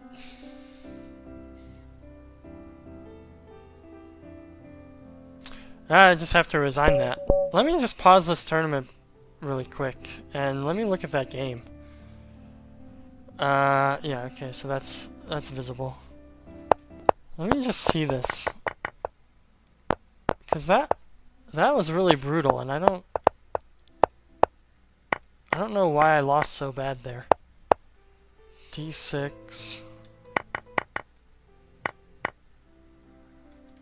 So taking the bishop was pretty bad. H6 is probably better. Yeah, H6. I should have played H6.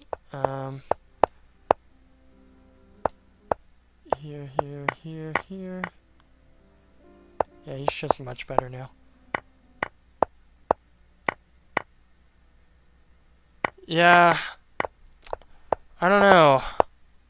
He played everything so quick, 0 mistakes, almost nothing. I wonder if he might have even been computer cheating. I'm not sure, but it's definitely a possibility. Because that was completely one-sided, and he responded almost instantly to everything. So I don't know. I wonder if we can look at this guy. He's only played 19 games, and he's won 100%. Oh no, wait. He's only won 58%. I don't know. That was pretty brutal. I don't really understand how I lost that so bad, but I have a bit of a feeling that he might have been cheating. What is the chat room saying? Oh yeah, looks like he's been reported. Yeah. Alright. So here I'm gonna play Chess Superior. So, Ajedrez is chess in Spanish, I believe.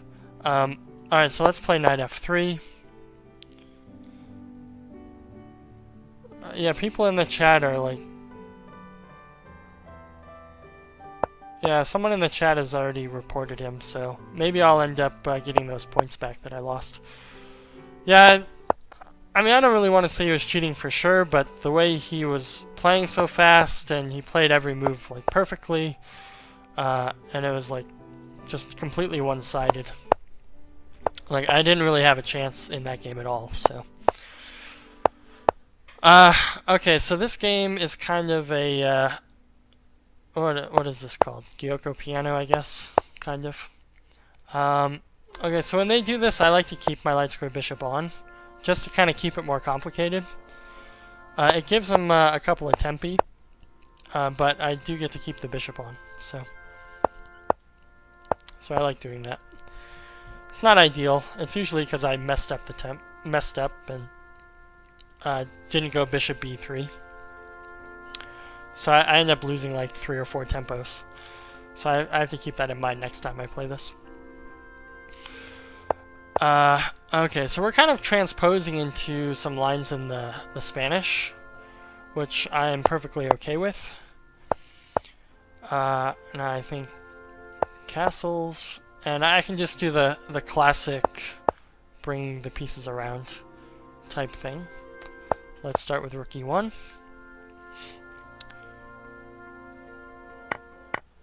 Pawn takes pawn, pawn takes pawn.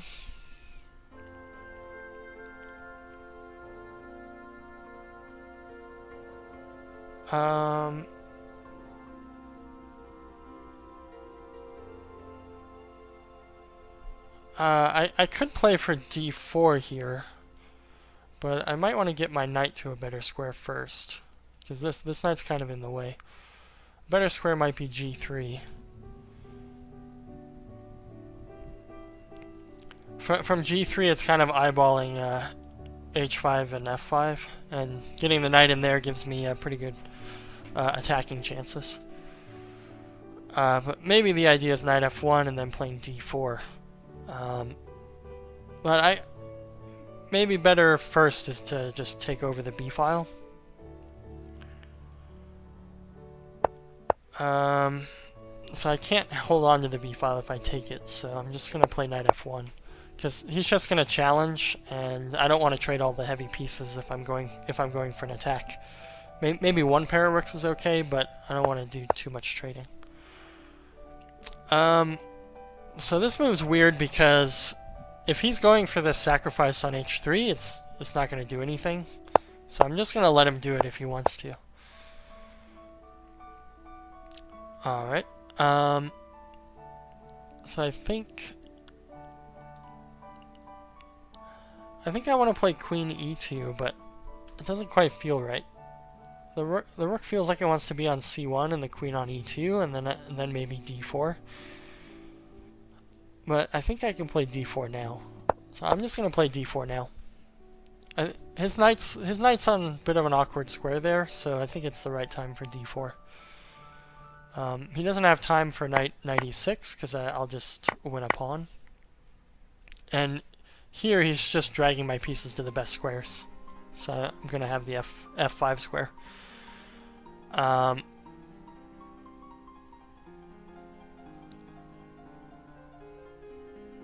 Yeah. So this feels like a pretty good position for me. I can always put my bishop back on b3, putting pressure on that diagonal. I could also even play a move like e5 if he leaves the tension on between the c and d pawns.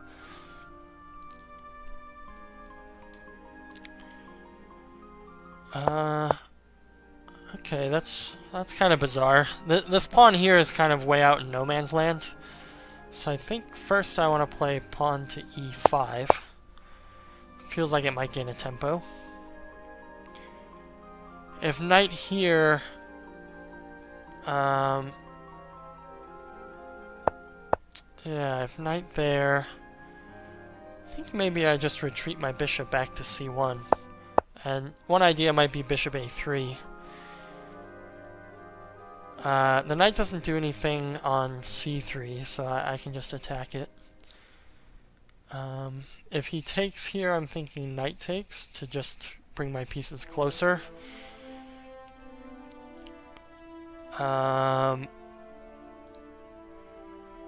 Yeah, I'm still just kind of thinking about that last game, because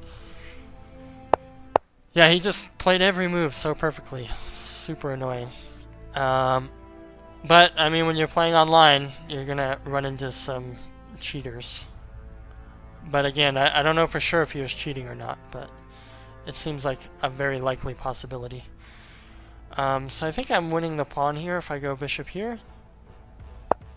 I guess he can defend the pawn, but at least I get the bishop off the back rank. He could bring a knight into f4, but I think I'm pretty safe over there, so I don't have to worry about that too much. And I can even think about lifting a rook over there somehow. Not sure how yet.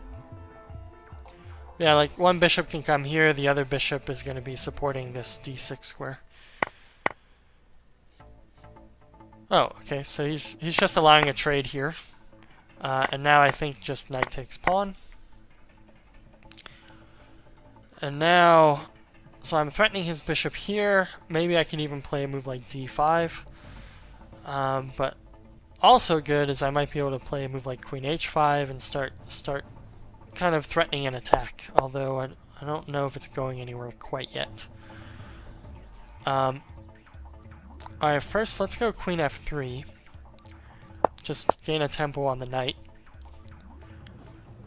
Not sure what it's doing yet, but it might be doing something. So I expect knight f4 now. Then I was thinking knight h5.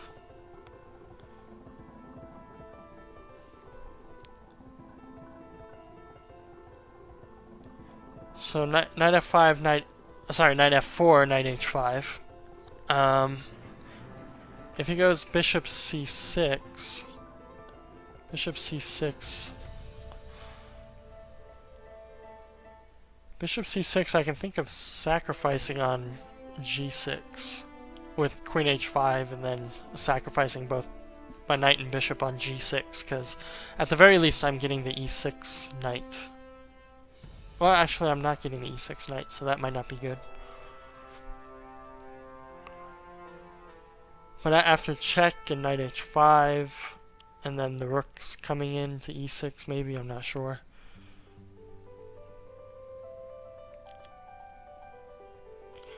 Oh, you know what? Maybe that's what happened to BB8, BB 9 through 11. Is they got banned for cheating. That's probably what happened.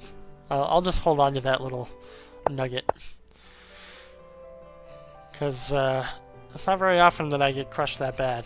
So, all right. So knight b4.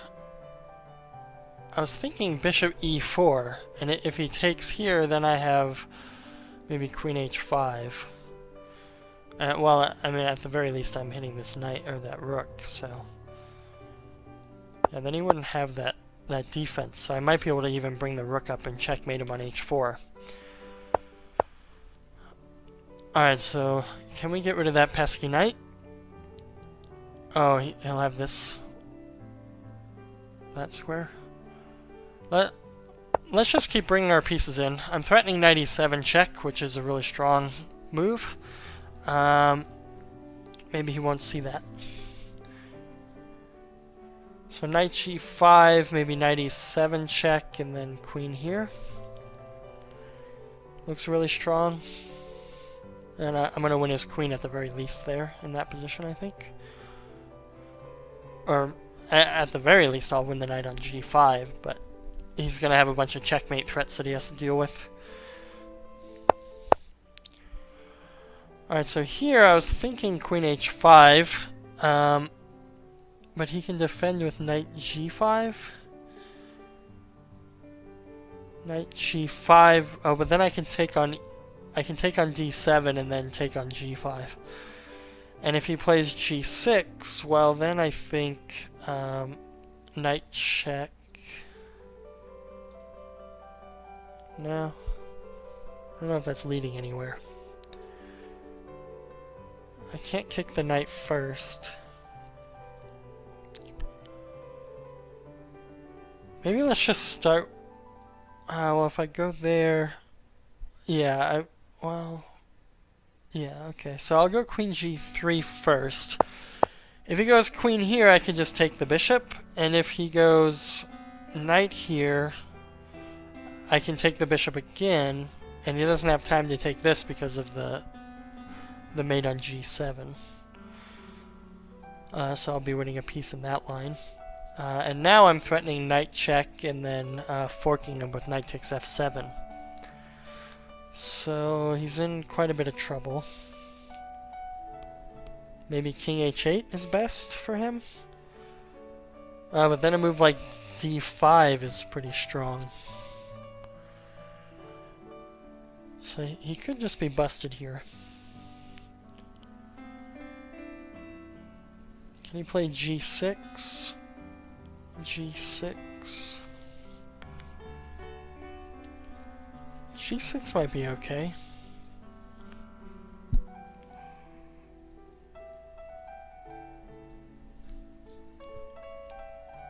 Oh, g6 maybe I can play d5 anyway.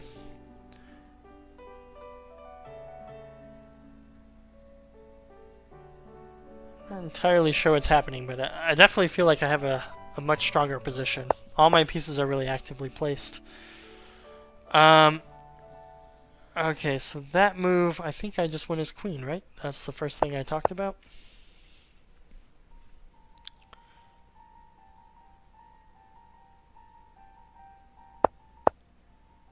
Doesn't really matter which way I do it, so let's do it this way.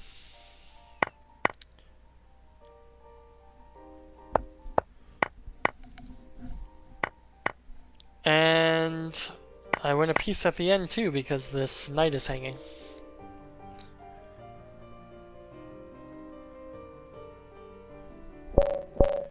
There we go. Alright, back to tournament. I think I'm gonna report this BB12 guy for cheating if I can. I think he's crushing everybody with the same, like, super speed, perfect play kind of thing. Let's not see that move. Let's see how he beat tournament prac.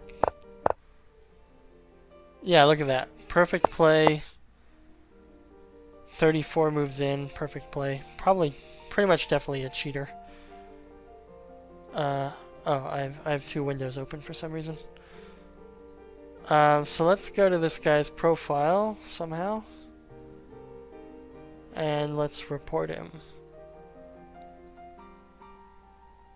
Yeah, so let's report him as a cheater.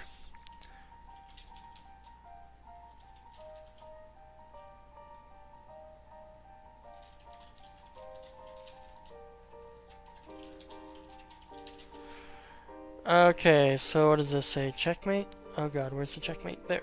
Send. Alright, let's go back to the tournament. Hopefully the game didn't start.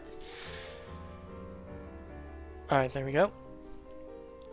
So we reported him for cheating. LiChess has a cool feature where if you lose to a cheater, they'll refund your points for you. And then in this case, I would probably be bumped up to the tournament winner if they catch it in time. Well, if the tournament ended here. But not sure what's going to happen.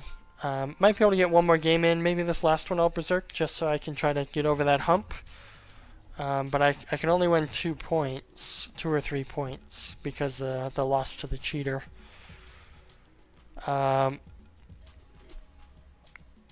Yeah, we'll see. Yeah, look at that, BB12, 429 rating points. Alright, here we go. Raul Tereski. Didn't I play him once already? I guess I did. He's berserking? Nah, I don't want to berserk. I'll forget it.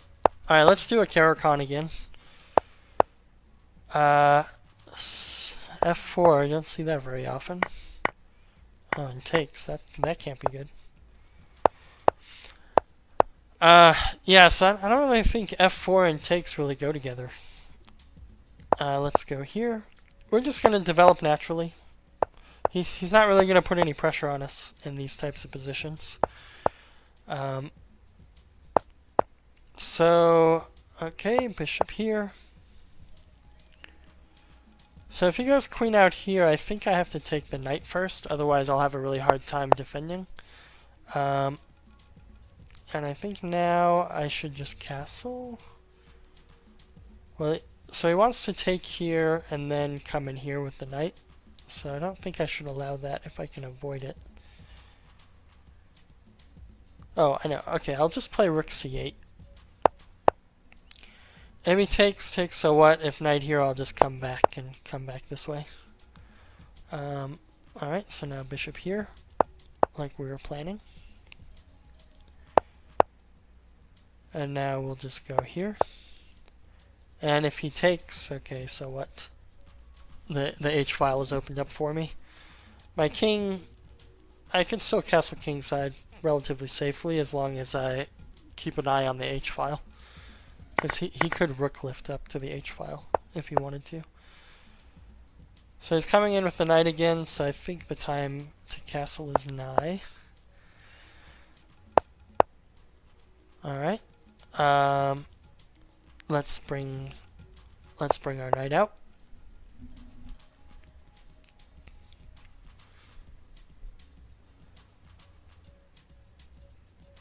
So he's putting a bunch of pressure on c6, but it's not really amounting to anything. Alright.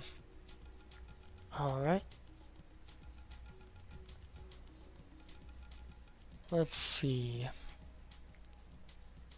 So sometimes you want to play g5 in positions like this, but I think here it would be a bit of a mistake. It would allow him to trade off his bad bishop, and it would open up my king a bit more.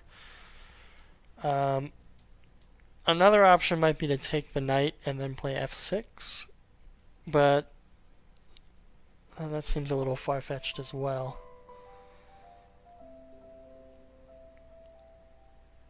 I could take with the bishop. Maybe I'll just play bishop here. Kind of threaten to take this. Because a relatively decent position for me might be to take here and play f5.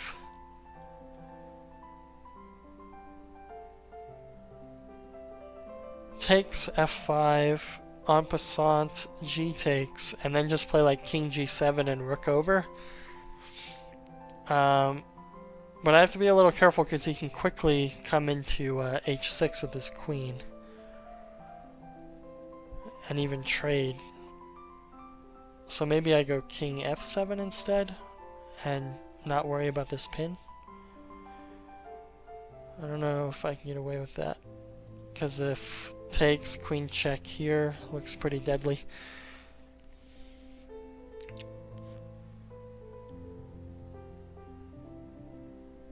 Alright, so maybe I start with queen b6, because it just kind of threatens to win a pawn here.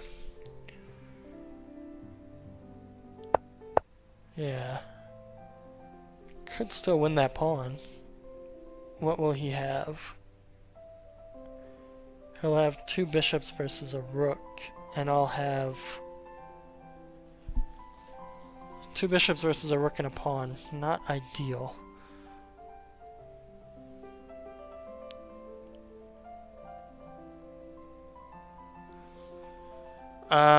It's still a long way for him to attack me, so I'm just going to play rook c7.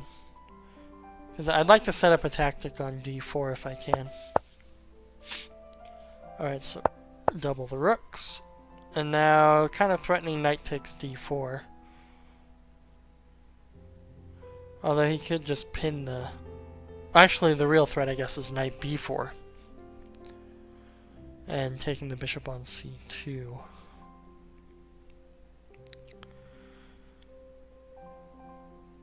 So maybe a3, he'll play a3. a3 leaves the light squares a bit weak, so I might be able to occupy those with my knight.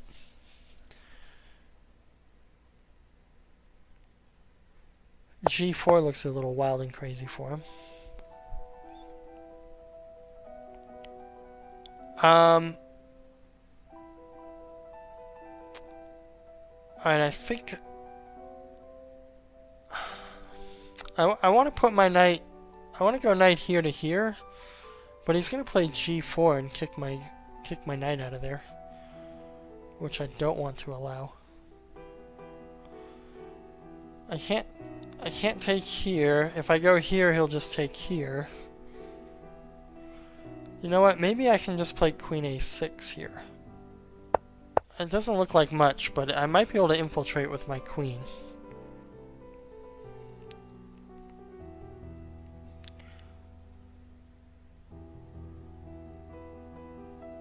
Sometimes just an infiltration move like this can put your pieces on pretty active squares. I have to be a little careful though, because if I come in too early, then he might be able to trap my queen.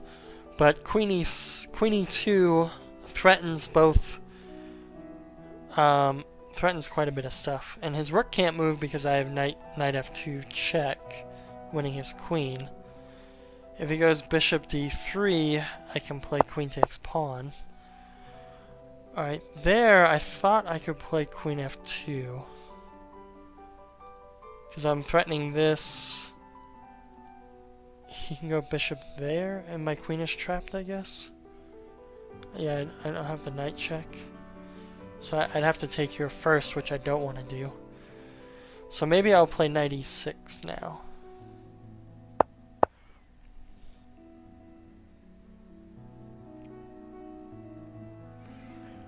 And yeah, so knight f5.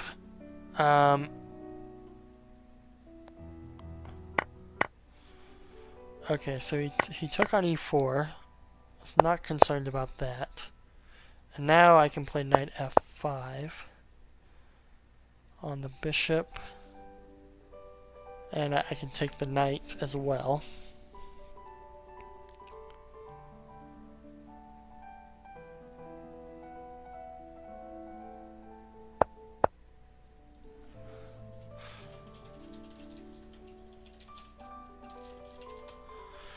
Okay, so he retreated the bishop, which is curious. He still wants to play g4, and there's not too much I can do about it. Maybe I should take this knight just to get it out of my skin. Out of my hair, anyway. I could bring the knight here into here. Yeah, how about this move? With the idea that I'm gonna take here and play knight here.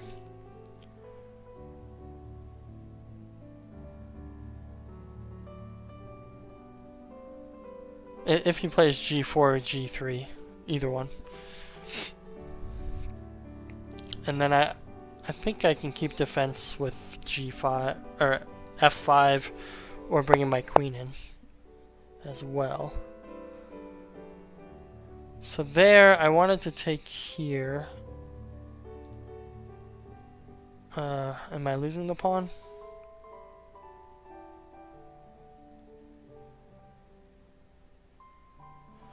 Alright, let's play here. And if he takes here, I can take here.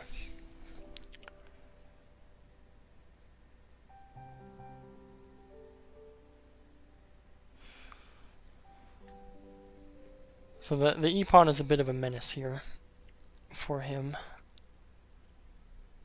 He wants to get rid of it, but it's really hard for him.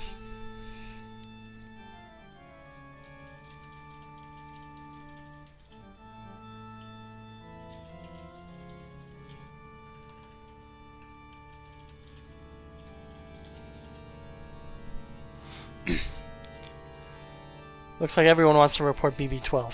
So maybe I can win the tournament after all.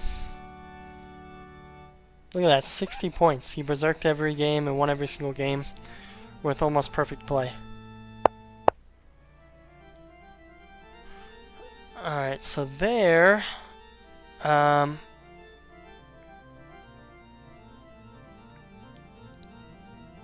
think I want to take this knight for some reason.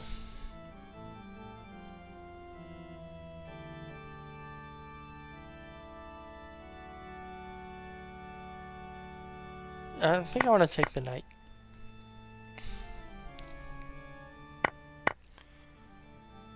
Right, okay, so now... So he wins the pawn, but he has a really bad bishop,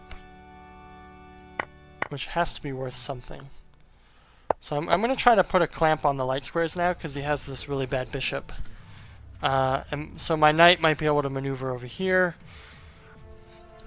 and then I'll just put a clamp on the light squares. And he's just going to have this really bad bishop the rest of the game.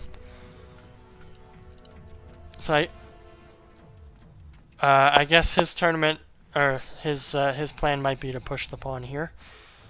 He wants to trade right now. I think I don't want to trade yet. I think I'm going to let him trade for me. Yeah, so now I'm going to clamp the light squares. If he trades queens, I'll just take. Yeah, he's just going to have really bad light squares. Oh, and his time is super low too. The tournament's over. We'll go to that page next, I guess. Alright, so now pawn to b5. And yeah, so he's just got really terrible light squares. He's probably, you know, technically winning, like, because he's up a pawn, but it's going to be super difficult to convert this in any meaningful way. Alright, so I'm just going to keep clamp on the light squares. He's going to lose on time, probably.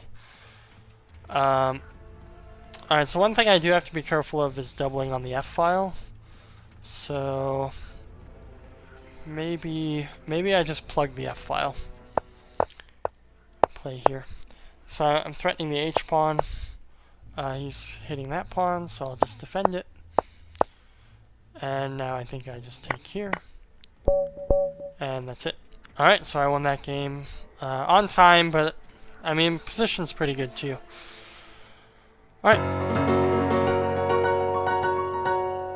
Alright, there we go. So I ended up in second place behind BB12, who was heavily reported for cheating.